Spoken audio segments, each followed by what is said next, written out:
it is a great pleasure to invite Hannah Fox, Executive Director at the Derby the Bowes Museum.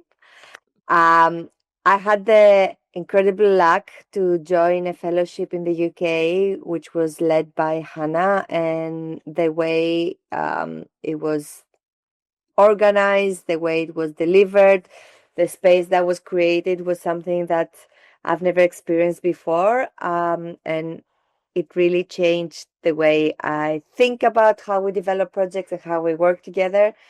So, when you find the diamond and you want to share it with other people, this is what we try to do here today. So without further ado, welcome, Hannah. Thank you so much, Dina. It's so lovely to be with you all. I'm really grateful to be sharing this space today. I have a little cold, so if I sound a little nasally, that's why. But I'm excited to share this work with you and to hear more about your work too. So I have some slides to share, and there are some films there, but they're going to take you through the case study that Dina's asked me to share with you today. So, can everyone see this slide? Give me a nod, Dina. Thank you. So I, as Dina said, am the executive director of the Bowes Museum, which is in the northeast of England. And look at it. It's a bonkers, insane, hugely beautiful, intimidating museum in a rural environment. And I'll tell you a little bit more about that later. Why do I do this work, though? So this is my second museum leadership role, and I come from a background of design, working with cross-sector organisations, education, health, culture, and industry as well. And lots of libraries, interestingly, to explore how we centre people at the heart of our work and how I can design with empathy and take action to expand the impact that I can create with and for others. And that really is what drives me. So an example project to share with you is Derby Silk Mill. This is the last project that I led from 2011 through to 2021. It's in the centre of England, and it's a former industrial museum sitting on the banks of a river in a small but really important city in England. It now is the Museum of Making at Derby Silk Mill, and Dina's been there, which is also exciting to be able to share. And it's a beautiful museum that is open to everyone. It has about 130,000 visitors a year. It has got great spaces. It has access to archives. It has artists and makers embedded in it. It has 100% access to the collections of 35,000 objects, and it has spaces for creating and making all the way through it. It's been developed through that 10-year period through an iterative approach. And I know that lots of you are working on projects. So this iterative approach has really been a very valuable way of embedding care into the work that we've done through this period. Starting in that point of how do we understand what the needs are and the context in which this project or this work sits? How do we develop and prototype and test ideas with people?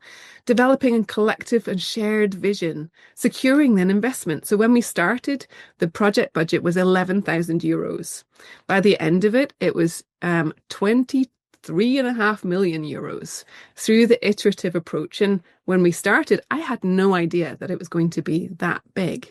But the approach enabled it to grow because that was what was needed, rather than starting with a vision of a £20 million project and then building something out. It started and developed iteratively. Gathering those team members and building that team under a vision and values and then delivering it together. And all the way through, you'll see it's underpinned by developing relationships and trust. So back there in 2009, 2011, the challenge, it was a local authority museum, falling visitor numbers, only 18,000 people per year were coming to this museum. And yet it was the site of the world's first fully mechanized factory. It had an incredible collection. The building itself was underutilized. We were only using the ground floor and the first floor of the building. So it had all the rest of that building in disrepair. They'd put together a big funding application that had been rejected because the partnerships were weak, and that they realised that they needed to take a different type of approach. So the opportunity came from that too. So that might feel like, oh my goodness, what are we going to do? But actually, with that challenge comes opportunity. a chance to really reflect and say, what needs to change? We need to change who runs this organization. We need to form a new charity that will take this forwards. We need to bring in some new thinking. And we need to centre our community because the project that we'd put to funders had been a top-down one. And the authenticity of whether it was needed by our community couldn't be proven or even evidenced. So luckily for me, that's where I was brought in by the council. And my practice is human-centered design. So how do we center human needs and think about it in a prototyping approach through different mindsets, modes, and phases, and that designing with empathy and taking action. And I'm really passionate about co-production, co-creation. Like, how do we do this together? How do we share our skills, our experience, the challenges together to build something that's more meaningful and relevant as a result? So I started by opening the museum for a weekend and calling it Shaping the Vision. And we had loads of people came in. About 800 people came into the museum. Quite a lot of them came because they were very upset that the museum had closed. But greeting that with empathy, I hear you, I understand. That's hard. What is it about the museum that you loved? What's going on for you in your life right now? What would you like to see happen here? And shaping up lots of different ideas and contributions, taking and developing those ideas into things that we could test and play with in a space for about 12 months, where we opened it in a very sort of experimental and prototyping mindset. And loads of people started to get involved, even just from that first Shaping the Vision weekend. Great that you shared this idea. Would you like to come and help? How would you like to be involved? We had people hold conferences. We had industrial partners to develop curriculum with us. We had young people saying, we have nowhere we can do live music. Could we do it here? And I'm like, sure. I don't know how to put on a bar, but I'll try. We can make sure the space is safe. You know how to book the musicians. You do that. I can do this. Let's do this together.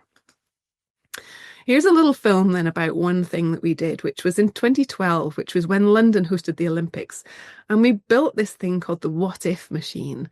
And it was all about what if it works, what if it doesn't? But let's create something together with lots of families and communities to see if we can build something that actually, as a Rube Goldberg type machine, and see if it works and make that a public experience and program. So we're not going to pretend it went without any intervention. But what we'll do is we'll try and edit it all together and show you how it should have gone. So what you're about to see is our ideal run through, all edited up. Obviously, a proper Rube Goldberg, Heath Robinson chain reaction machine. You should get it in one camera take, but it was so long and so wide, and we had so many people involved, it was impossible for our camera guys to get around the whole thing and see it running. So I hope people enjoy watching it.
So we're not going to.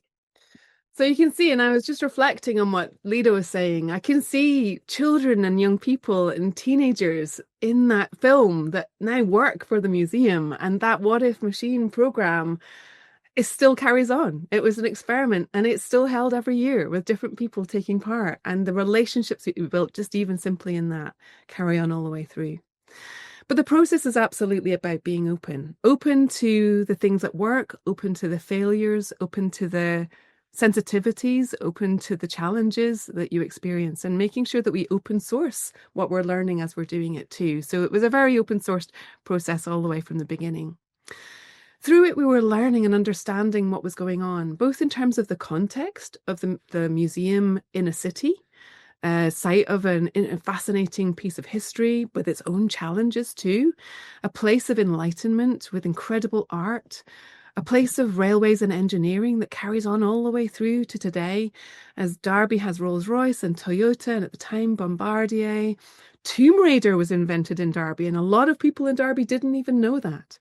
And so today, this number one high-tech city, doing advanced engineering, employing people, but those people coming in from elsewhere, because actually in the city itself, people were really struggling. They're finding life difficult. Poor outcomes for children, poor outcomes for adults when compared to the rest of the city, with the country. And our business is actually not being able to recruit people from the local communities. So the local community and population not benefiting in the ways that you would expect from the outstanding things that were happening within the city itself in employment and skills. So we're thinking, okay, what is our role within this? How might we create a place that represents and embodies stories, because we have these incredible collections that are useful and relevant to Derby and its citizens? And how might we use this process, the making of a museum, as a way to involve, experiment and enrich ourselves and those communities that we want to work with and help and support and impact? So the next stage for us was a project called Remake. How do we actually name this out? We got a small amount of source funding. We saw this as an opportunity to see change as a way to experiment, involve and enrich in how we co-produce. So with this money, we stripped out one floor. We took the project to the next stage. We opened up one floor with nothing in it. We're going to make this museum together. We're going to experiment about what a museum means. And we're going to talk about it as making, because this is a factory site and that story is woven through our collections too. So we fitted out a workshop space with some secondhand kit, and we started to make this museum together, questioning and challenging our ideas of what it meant to tell stories and of what an exhibition might look like, or what an exhibition fit out might be. And then to prototype that in collaboration with our community members and our schools and education and our employers and all of the people involved. And loads of people got involved, signing up to work packages together to see what we could make and experiment with, to see if we could try things differently. And we made a prototype museum, and that helped us learn so much in that doing. I'll share another little film here about the experience of making this. 1 minute. When you start off an idea like this, community project, then that's community per se. There's no, I am the workshop supervisor, but the workshop belongs to everybody. So now it's like a swap. It's been a big thing for me that the community is a swap. I'm a resource for the community, they're a resource for me, the skills they know, and the things we bought with public money in a public workshop belong to the public. There's not many museum refits that would just say to the community, come in and tell us what you want and we'll do it. And not only that, we'll let you completely new approach, and it produces an absolutely interactive museum on every level, not just using technology, but giving people that personal experience that allows them to associate with a space and want to revisit and say, I made that chair or I made that table. And I think that's really great. When you start. Come on, move on. There we go. So what did we discover in that process? Well, we discovered that you might think it's basic, but actually we really needed to know, do people want to be involved? If we co-produce and we co-produce with care and empathy and support, how does that create the space for true and authentic involvement where people don't feel extracted from, where people do feel that they can give of their time and their space and their skills and their energy? How does taking risks and experimentation allow us to build knowledge, confidence, and relationships and actually fail and fail with pride? Because failure is so important in terms of us understanding what's needed, but also in leading with authenticity and with care, and in showing that we don't always have all the answers. We can do this in a collaborative way, but experimentation and failure helps us learn. That breadth of skills and knowledge is needed. They're far from a top-down approach. It's like, I have some skills and some knowledge. I'll bring that to the table. But you over there, you bring a hugely different amount of experience and knowledge. And we need that collectively. Let's bring these things together that are mutually beneficial and supportive and do it as a collaboration. And there are going to be challenges. We are going to face hard moments. And for this, it's a building. There was asbestos, there was flooding, there was, lots and lots, as you will hear in the later parts of the project. But to do that and to navigate those challenges, the collaborative culture and strong, authentic partnerships are essential. So what grew from this was we were in a position to be able to go, well, this is going to be a museum of making. We'll go to funders and we say, here's all the data about why this isn't needed. And you've been involved in this too. We've got really core project principles inspired by the makers of the past. So how are we understanding the way this city is understood and appreciated by moving from 4% of the collections being available to 100% of those collections being available? How is this made by the makers of today? How are we doing this mutually, co-producing with volunteers? How are we working and owning this with our communities? And how do these two things help empower those makers of the future, build people's confidence, address that skills gap, and raise aspirations? And funders supported us. They gave us the money. And they gave us the money in ways that was interesting too. It didn't follow the traditional approach for how a project might be, in that we weren't saying this is exactly what it's going to look like at the end, because we still wanted to iterate and develop it and change it as it went. But what was really important is creating those conditions. So in the construction industry, if you've ever done anything, it can be a contentious and hard industry to navigate. There's lots of litigation, there's lots of blame culture, and actually the client, in this case the community, often are the ones that are always having to compromise. And so I wanted to make sure that we didn't do that. So we created a collective team of architects, construction, our communities as one collective project team. And these were our principles that we agreed from the start. Supportive, how are we positive? How are we working together, maintaining this sense of joy and fun? How are we doing it as a collective team and not retreating into individual factions, but doing it in pure and true collaboration that has our shared project goals as the heart? How are we doing this ethically? Paying people on time, being fair and honest, making sure that those transparency, we don't blame, that we're not recriminating if things go wrong, and we're seeking consensus. And then how are we accountable? Bringing the right energy into the space, being responsible and committed, taking ownership. If we mess up, fessing up, making sure that we're owning that and bringing that into the space. And then being makers. If we're making a museum, how are we makers? How are we proactive, prototyping, ambitious and dynamic? So these are anchors that actually fed all the way through the rest of the project. And we had independent evaluators doing surveys monthly to check that we were actually owning and honouring these values. Throughout, we then continued to make and do it in collaboration with artists and makers and our communities, and trying and testing these ideas and prototyping these spaces.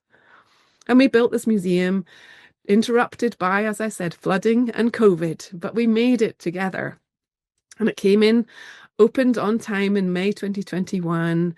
And it's received lots of accolades. It's received, national and international kind of recognition, which is amazing. But I think the reason it's had this recognition is not because of what it became, but because of how it became. And I think that's super important to me in particular. So then I moved on to the Bose Museum, because also I think it's interesting as a leader to know when you've done your job and when you need to hand it on to someone else. So for me, it was really about making myself redundant. My skills and knowledge are not needed anymore in the Derby museums in the way that they were. And the Bowes Museum does need those skills and experience. And it's been through a tricky time over the last few years. It's had some massive financial challenges in 2018 and 2020, where it became very, very fragile.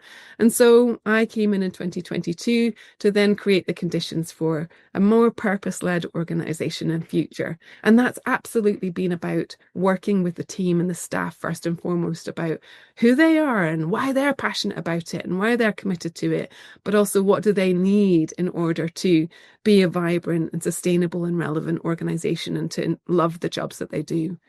So together we've created a story of change that has our outcomes and the impact that we're looking to work towards. We've got clear purpose as an organisation to unlock people's potential to shape a more interesting, equitable and sustainable world. And to do that as a future-thinking museum of artists, designers and makers, and through a spirit of generosity and collaboration to support and lift the northeast of England where we're based. And we have clear values and principles you can see along the bottom. These values have been shaped in co-creation with our staff. And they are in all of our professional development, appraisals. They are how we hold ourselves collectively accountable and how I'm held accountable too. So how do we create the conditions for this? Well, it's very much around how we are human-centered and co-producing and creative and collaborative in those project teams.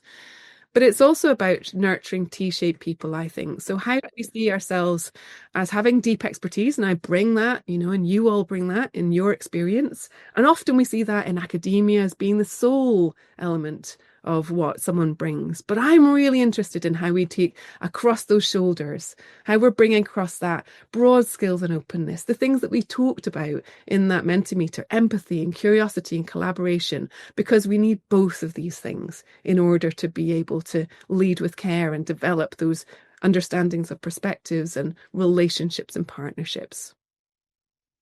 Habits of mind, I think, are really important. Seeing change as constant. Asking why. Why do we do it this way? Why has it always had to be this way? Is there a different way? Is there a better way? How do we do this together? Designing with empathy and taking action. Experimenting and prototyping. Looking beyond your frame of preference. So I love the fact that you're asking me to come in and talk about what you're doing in libraries, but I'm equally really interested in what you're doing, because that beyond our frame of reference is super important, as Dina said at the top of the session today. And that co-production for mutual benefit and trust is critical. And the last one I think here is raising your hand and asking for help. So there have been lots of occasions through this where I have burned out and I have gone too far and I have messed up because I've hero-led, and actually hero leadership doesn't solve anything. And so I've had to raise my hand and ask for help. But equally, that raising my hand and asking for help for people to get on board and to be involved and to take ownership over this is a critical part of it. Okay, so I've got a little bit of time left in my session. So I wondered whether maybe we just take a moment for you to think about and consider in your context that personal purpose and vision. And I've got 3 prompts, so I'll pop them into the chat as well when I've done this. But the 3 things I'd love you to just take 5 minutes maybe to reflect on yourself, and maybe turn your camera off if you'd like to do that. Take some time, or if you don't want to write anything down, but you just want to think and reflect and make some notes, just take that moment for that. So the 3 prompts I've got is, what's your personal purpose and vision? What is it really that drives you? Why is this project or the idea that you're working on important? Who's inspiring you? And what do you want to create over the next 2 to 3 years? And what do you think is going to happen and be different because of what you're doing? The second prompt I'm going to ask you for about is, okay, who's involved in this work that you're doing? What are you doing? What are the things that you've got there as anchors? And why does it matter? What do you think it's going to achieve? And what are the most important ways you've got in your mind at the moment for bringing this into being? And then lastly, how are we going to set the tone? What's the principles here?